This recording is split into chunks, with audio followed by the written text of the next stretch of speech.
1943, Haarlem, Netherlands. A park bench sets the scene as a young girl with braided pigtails, appearing about 12 and quite harmless, approaches a lone woman. "What's your name?" she asks. After the woman replies, the girl brandishes a pistol, stares her in the eye, and fatally shoots her. She then cycles away. This girl, Freddie Oversteegen, barely 16, has just executed a Dutch collaborator who possessed a list of all Jews in the region, ready to be handed to the Nazis. Hundreds of lives would have been lost had that list reached its destination. Freddie saved them all. By the war's conclusion, she and her sister would have assassinated dozens of Nazis and their collaborators. The exact count remains unknown, and Freddie's consistent answer to inquiries was always, "One should not ask a soldier any of that." This is the tale of two teenage girls who seduced Nazi officers, led them into the woods, and killed them. Girls who honed their deadly skills in a clandestine potato shed. Girls who, astonishingly, refused to harm children, even those of their adversaries, retaining their humanity while confronting monstrous evil. Freddie Oversteegen was born in 1925 in Schotten, a village near Haarlem. Her upbringing was unconventional. Her family resided on a houseboat, her father barely earning a living. Her mother, Treintje, a staunch communist, believed in confronting injustice head-on. Freddie's parents divorced early in her life, her father singing a French farewell from the ship's bow as he left, rarely to be seen again. Treintje moved with her two daughters into a tiny apartment in Haarlem. They slept on straw-filled mattresses, possessing very little, yet Treintje always found space for others. Jewish refugees from Germany, political fugitives escaping the Nazis, and other strangers in need of refuge. Freddie and Truus grew up sharing their beds, sometimes with people whose names they didn't even know. They crafted dolls for children affected by the Spanish Civil War, learning early that some values transcend personal comfort. Their mother taught them a crucial lesson. If you have to help somebody, you have to make sacrifices for yourself. This maxim would resonate with them for life. On May 10, 1940, Nazi Germany invaded the Netherlands. The Dutch army resisted for 5 days before surrendering. Freddie was 14, Truus 16. The occupation began immediately. German soldiers crowded the streets. Nazi flags adorned buildings, bringing new regulations, restrictions, and anxieties. Freddie recalled the fear. "I remember how people were taken from their homes. The Germans were banging on doors with the butts of their rifles that made so much noise you'd hear it in the entire neighborhood. And they would always yell. It was very frightening." Despite the terror, the Oversteegen family chose not to hide, but to resist. Freddie and Truus joined their mother in distributing anti-Nazi pamphlets and illicit newspapers. Under the cover of night, they would covertly paste their resistance messages over German propaganda posters, proclaiming, "The Netherlands must be free," and urging, "Don't go to Germany." For every Dutch man working in Germany, a German soldier goes to the front. They would then hastily cycle away, hearts pounding, aware that capture meant execution. Yet they were never caught.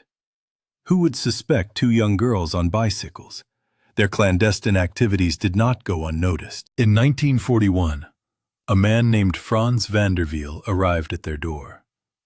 He was the commander of the Haarlem Council of Resistance, a segment of the underground network battling the Nazi occupation. Having heard about the Oversteegen family, the mother sheltering refugees, the daughters circulating illegal flyers, he sought to recruit them. He asked Treintje, "Can your daughters join the resistance?" Freddie was 14, Truus 16. Both their mother and the girls consented. But van der Wiel required further assurance of their reliability and resilience under duress. He devised a test. Days later, He returned to their apartment disguised as a Gestapo officer. Bursting through the door, he brandished a gun, screaming in German, demanding the whereabouts of a Jewish man. Freddie and Tuss remained steadfast.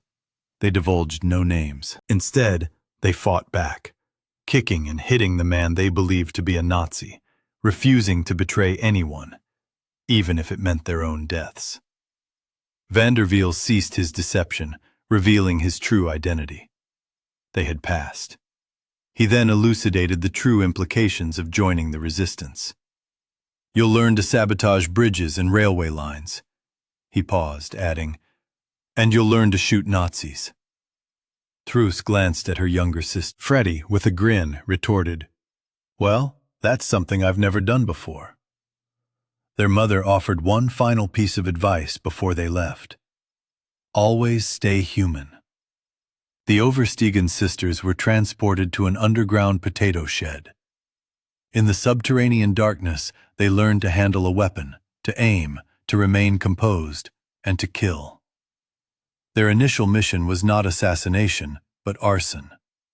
Nazi warehouses, guarded by SS soldiers, needed to burn. The strategy was simple. Freddie and Truus would engage the guards, flirting and distracting them with smiles and laughter, while other resistance members infiltrated from the rear to set the fires. The plan was executed flawlessly. The warehouses went up in flames, the guards never suspecting the two teenage girls who had been charming them moments earlier. Vanderveel recognized their remarkable capabilities. These girls could access places men could not, approaching targets beyond others' reach. Their youth and apparent innocence were more potent weapons than any firearm. It was time for them to grasp the full significance of this. Freddie's victim was not a German soldier, but a Dutch woman. The resistance had intelligence about a collaborator, a Dutch citizen aiding the Nazis. This woman had compiled a list of names and addresses, every Jew in the region, intending to hand it over to the Germans. Such a list represented a death sentence for hundreds, men, women, children, entire families slated for rounding up, deportation, and murder. The resistance assigned the mission to Freddie. She cycled to a public park where the woman was expected. Locating her target on a bench, Freddie approached, appearing casual and innocent, just a girl with braided hair. She asked, "What's your name?" Upon hearing the reply, Freddie confirmed she had the right person. She drew her pistol, looked the woman in the eyes, and fired. The woman fell. Freddie mounted her bicycle and rode away. Later, she would describe the sensation. "The first thing you want to do when you shoot somebody is to pick them up." The innate urge to help, even after taking a life, never left her, regardless of how many times she pulled the trigger. Freddie and Truus developed unique methods. Sometimes they operated individually, other times in tandem, their tactics evolving with each new learning.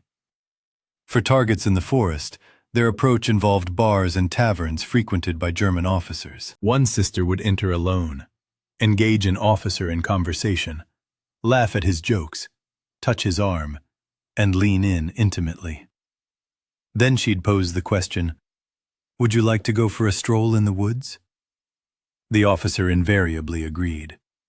They would venture into the forest, deeper and deeper, away from roads and potential witnesses. There, concealed among the trees, the other sister awaited them. A single bullet to the head would fell the officer. They would leave his body in a pre-dug grave and depart by bicycle. At other times, speed was their weapon. Truus would pedal the bicycle with Freddie riding on the back, pistol at the ready. They would identify their target walking down the street, cycle past him, and Freddie would fire. Then they would continue riding, appearing as two ordinary girls on a bicycle. "We always went by bike, never walked. That was too dangerous," Truus later explained. "I always made sure the coast was clear. That worked very well."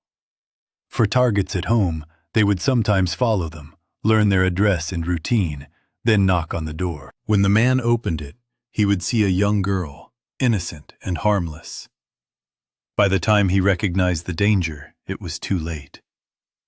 In 1943, their cell gained a third member, Hannie Schaft, known to all as Hannie. She differed from the Oversteegen sisters, hailing from a middle-class background, her father a teacher, and herself a law student at the University of Amsterdam with aspirations of becoming a human rights lawyer. However, when the Nazis demanded that all students sign a loyalty pledge to Germany, Hannie refused. She was expelled but did not return home. Instead, she joined the resistance. Hannie possessed striking features: bright red hair, green eyes, pale skin, a face that people remembered, which would ultimately lead to her demise. Before that, she would become one of the Netherlands' most feared resistance fighters. Vandervelde tested her, as he had the Oversteegen sisters, giving her a gun and sending her to assassinate a Nazi officer. She approached the target, raised the weapon, her hands trembling. She pulled the trigger. Click. The gun was empty. It was a test. The Nazi officer revealed himself to be Vandervelde. She had passed. She then joined Freddie and Truus. The three young women formed a lethal unit. Hannie was the intellectual, the planner, who meticulously considered every detail. Truus was the decisive, fearless leader who made the tough calls. Freddie was the scout, mapping out everything in advance and knowing every escape route. Together, they were unstoppable. Beyond killing, these three women also detonated railway lines to halt deportation trains carrying Jews to concentration camps. They smuggled Jewish children out of the country, sometimes guiding them across borders under the cover of night. These individuals purloined identification papers and fabricated documents to aid refugees in evading detection. They amassed intelligence concerning German military movements, which they then conveyed to the Allied forces. Indeed, they engaged in the killing of German soldiers, Nazi officers, and Dutch collaborators. Collaborators frequently posed the most formidable threats. Dutch citizens who betrayed their compatriots for financial gain or authority, who reported their Jewish neighbors, or who served the Gestapo. As the war progressed, Freddie and Truus increasingly focused on these traitors. We were dealing with malignant growths in society, Truus elucidated. One had to excise them surgically. Arresting them was not an option. Prosecuting them was impossible. There was no alternative. One day, a directive arrived from the resistance leadership. The target was Arthur Seyss-Inquart, the Reich Commissioner for the Netherlands, one of the nation's most influential Nazis. The mission? Abduct his children. The strategy? Employ the children as leverage to compel him to release resistance prisoners, and, should he decline, to execute the children. Freddie, Truus, and Hannie declined the mission. Freddie declared, "We are not Nazis. Resistance fighters do not murder children." They had taken many lives and would take more, but never those of children. This marked the demarcation between resistance and terrorism, between combating evil and succumbing to it. They would not traverse that boundary. Truus was cycling through the streets one afternoon when she witnessed an event that would forever haunt her. A Dutch SS soldier, a Dutchman who had enlisted in the Nazi forces, stood in the thoroughfare. He had seized an infant from a family. The father was present, as was the baby's sister. They were screaming, utterly distraught. The soldier hoisted the baby and slammed it against a wall. The child perished instantly. Truus halted her bicycle. She drew her pistol and shot the soldier dead right there in the middle of the street. It was not an assignment. There were no orders. That was not a mission, she later stated. But I have no regrets. Some actions require no directives. By 1944, Hannie Schaft had become one of the Netherlands' most wanted individuals. Her distinctive red hair had been observed at too many locations. Witnesses provided descriptions. Word spread. The Nazis issued a bulletin. "Locate the girl with the red hair." Hani dyed her hair black, began wearing spectacles, and altered her appearance as much as possible. Yet she did not cease fighting. In June 1944, she and a fellow resistance fighter named Jan Boonkamp were tasked with assassinating a Dutch collaborator named Willem Ragout. They located him. Boonkamp shot him, but Ragout did not expire immediately, and in the ensuing chaos, Boonkamp was shot in the abdomen. Hani escaped. Boonkamp was captured. He was transported to a hospital in critical condition. The Nazis interrogated him. He refused to speak. They then adopted a different tactic. An officer feigned being a resistance member, informing Boonkamp that he was a friend and wished to assist. Boonkamp, disoriented from blood loss and medication, believed him. He divulged Hani's address. He passed away shortly thereafter. The Nazis raided Hani's parents' residence. They arrested her mother and father and incarcerated them in a concentration camp. Hani went into hiding. She could no longer fight. If apprehended, everyone she knew would perish. For months, she remained concealed. However, she could not remain hidden indefinitely. March 21st, 1945. The war was nearing its conclusion. Allied forces were advancing. Liberation was weeks away. Hani was cycling through Haarlem, carrying illicit communist newspapers and a pistol. She was halted at a Nazi checkpoint. They searched her. They discovered everything. She was apprehended. They transported her to a prison in Amsterdam. For weeks, they interrogated and tortured her, holding her in solitary confinement. They recognized they had captured a significant figure, but required confirmation from her. Eventually, they observed something. Her hair was black, but her roots were growing in red. They had found the girl with the red hair. Hani admitted to her assassinations. She confessed to her actions, but never divulged a single name. Not one member of the resistance, not Freddie, not Toos, no one. She protected her comrades until the very end. April 17th, 1945. 18 days before the Netherlands would be liberated, the war was over. Everyone knew it. There was even an agreement between the Nazis and the Dutch resistance to cease executions. However, Willy Lages, the Nazi officer in charge, disregarded it. He desired Hani Schaft dead. 2 Dutch collaborators, betrayers of their own nation, were assigned as executioners. Their names were Martin Kuipers and Matthias Schmitz. They led Hani to the sand dunes of Overveen, the same dunes where hundreds of resistance fighters had already been slain and interred. Schmitz raised his pistol and fired. The bullet grazed Hani's head. It wounded her, but failed to kill her. She gazed at her executioner and declared, "I shoot better than you." Kuipers raised his submachine gun and fired. Hani Schaft died in those dunes. She was 24 years old. They interred her in a shallow grave, so shallow that her red hair remained visible above the sand. The Netherlands was liberated on May 5, 1945, 18 days after Hani's death. Following the war, 422 bodies were discovered in the Overveen dunes. 421 men and 1 woman, Hani Schaft. She was honored with a state funeral. Queen Wilhelmina proclaimed her the symbol of the resistance. Yet Freddie and Truus received nothing. For decades, the Dutch government overlooked them. Why? Because they were communists. During the Cold War, anyone with communist affiliations was marginalized, forgotten, and regarded with suspicion. The sisters who had imperiled their lives to salvage their country were treated as adversaries. Truus found solace in artistic expression. She became a sculptor, crafting memorials to the resistance. She authored a memoir. She publicly recounted their deeds. Freddie chose a different path.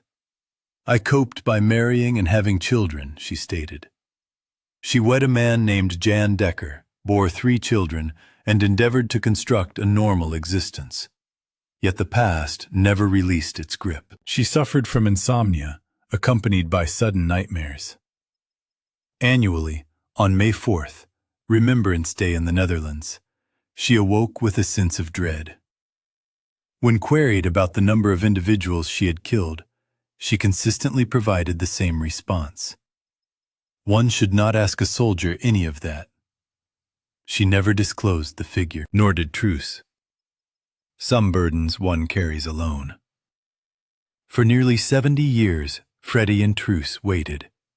Finally, in 2014, Dutch Prime Minister Mark Rutte extended an invitation to them for a ceremony. He bestowed upon them the Mobilization War Cross, a military distinction for service during World War II. Freddie was 89 years old. Truus was 91. Freddie's son declared it the happiest day of his mother's life. After 69 years, someone at last expressed gratitude. Streets in Haarlem were named in their honor. Their narrative was recounted in books and documentaries, but for most of their lives, they had existed in obscurity, unrecognized, uncelebrated. Two adolescent girls who had eliminated Nazis with their own hands, forgotten by the nation they rescued. Freddie Oversteegen passed away on June 18, 2016, at the age of 92. Freddie Oversteegen died on September 5, 2018, one day before her 93rd birthday. Throughout her life, Freddie visited Hannie Schaaf's grave. She placed red roses for the friend who had not survived. When asked for advice for future generations, Truus stated, "When you must make a decision, it has to be the correct one, and you must always remain human." These were the words their mother had imparted to them before they joined the resistance. Always stay human. Freddie and Truus took lives. They shot men in forests and on street corners. They witnessed the departure of life from their enemies' eyes, yet they retained their humanity. They wept after each killing. They refused to murder children. They bore the burden of their actions for the remainder of their lives. The Nazis systematically and industriously killed millions without remorse, thereby completely forfeiting their humanity. That is the distinction. During World War II, 90% of the Dutch populace endeavored to lead lives as normally as possible under Nazi occupation. 5% collaborated with the enemy.